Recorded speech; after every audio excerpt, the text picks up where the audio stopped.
Stop using traditional pivot tables and try this out instead. Ensure you have the Power Pivot tab available on your ribbon. If you don't, right-click the ribbon and select Customize Ribbon. Make sure Power Pivot is checked within this section here. Within the Power Pivot ribbon, click Manage to go to the Power Pivot window. I want to import 3 Excel workbooks.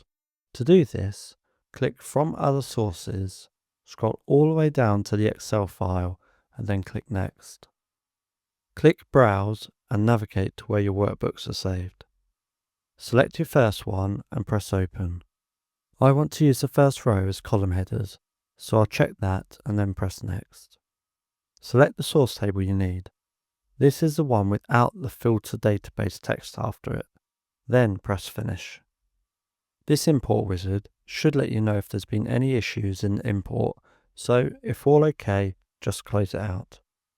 I need to import the other 2 Excel files into my Power Pivot model, so I'll just follow the exact same steps in order to bring them in.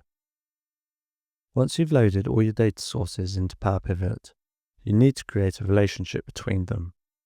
I'll select the diagram view as I find it easier to set my relationships up this way. You can move and expand your tables by dragging them to tidy things up. To create the relationships, simply click and drag the related fields to one another.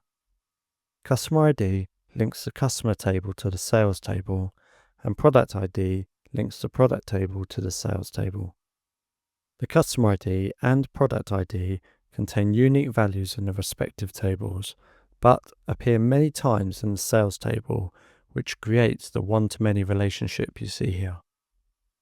Now we can create our pivot table by clicking the pivot table icon here. Decide where you want to put it and press OK. We now have all 3 tables available within the pivot table fields. I'll drag state from the customer table into the rows, category from the product table into the columns, and quantity from the sales table into the values. If you want to give this a try, head over to my templates and trackers link in my bio where you can download these practice files for free.